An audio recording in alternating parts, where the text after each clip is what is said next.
Hi folks, it's Michael Camp here. It's time for Religious Fact Check number 3. No, Jesus did not believe in the inerrancy of the Bible. Okay, there's 3 points I want to share with you today, and these things I learned when I was deconstructing evangelical Christianity, and these are things that are rarely, if ever, taught to people about the Bible. So number 1 is the boundaries of Holy Scripture were very fuzzy with the Jewish people and at the time of Christ. Let me give you some examples.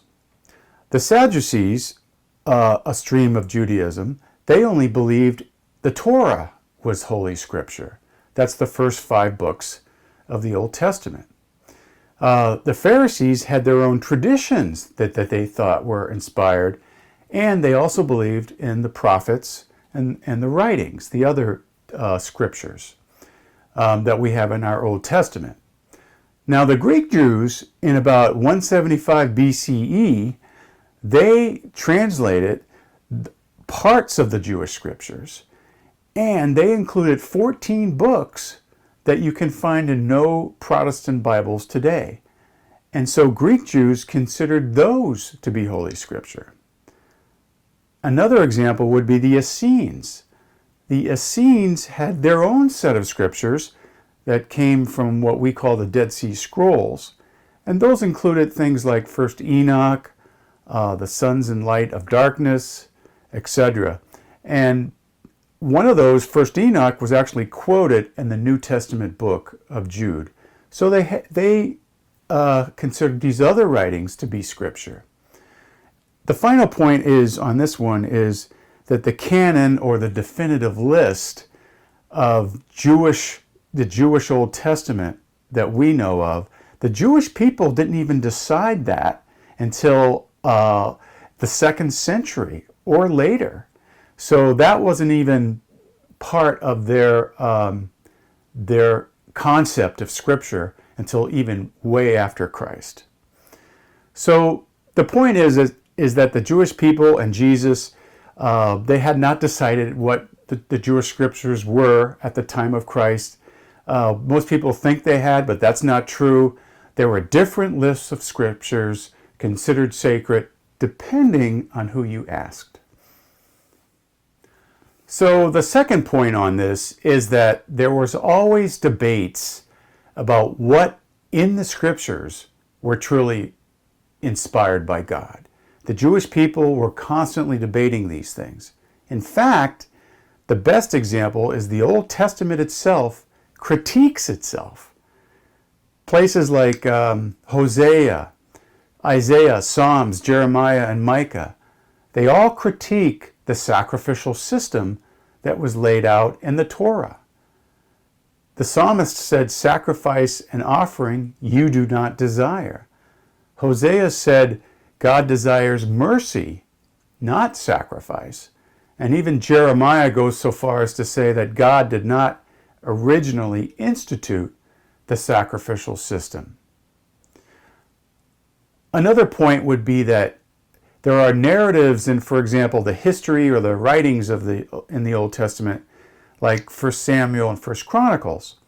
1 Chronicles will explain the same story as in 1 Samuel, but it will change some of the facts in there, and the implication is that this is a correction.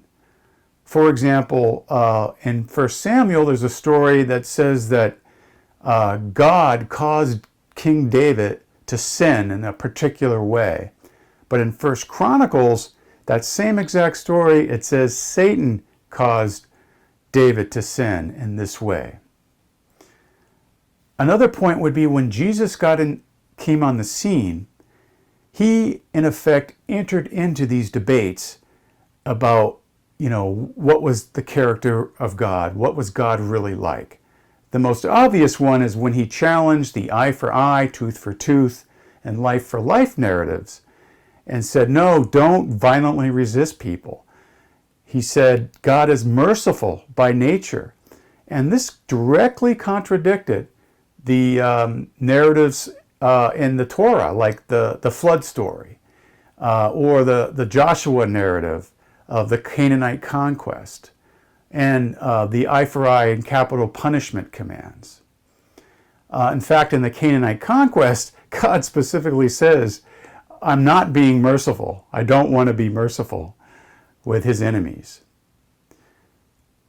Finally, Jesus said that he came to fulfill the law and the prophets, not abolish them. And that word fulfill can mean complete or finish or even perfect. And so the implication is that Jesus, he wasn't coming in and saying, oh, everything in the Old Testament is 100% true.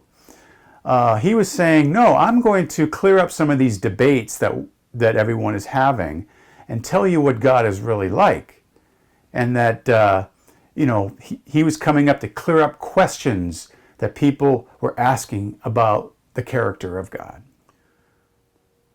So number 3, the New Testament was not established the way we think of it until the 4th century. So for hundreds of years, there was no settled list of Holy Scriptures for the New Testament. People relied on things like the oral tradition of the first followers, some of Paul's letters if they could get their hands on them, which incidentally were not considered Holy Scripture when they first came out. And then there was emerging some gospel accounts, including the 4 Gospels, but there were other accounts as well.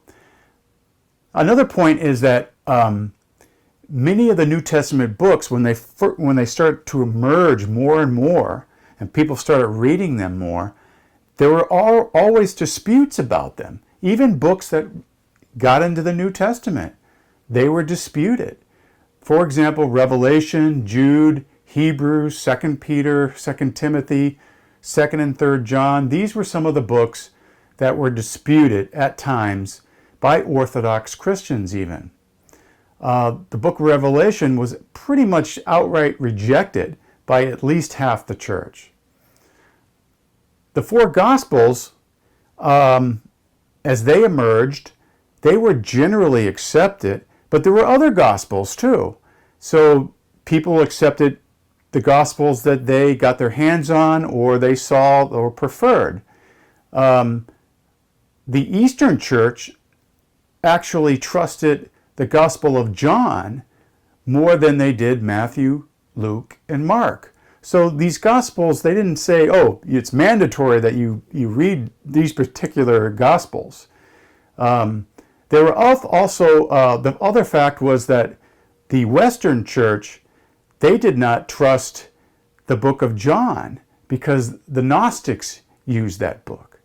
So there was some debate about that. And of course, there were other Gospels that the Orthodox accepted. For example, Clement of Alexandria included 3 other Gospel accounts in his scripture list. So the bottom line is that before the 4th century, the lines of Scripture were fuzzy. There were always debates about what really was the right teaching, the right teachings inside and outside the Bible. And there was no doctrine of an infallible list of Scriptures. In fact, the concept of the inerrancy of the Bible in its original format is a relatively new belief, having been first articulated in the 19th century. So thanks for listening, and if you really like these, be sure to subscribe and make some comments. Stay tuned for the next Religious Fact Check.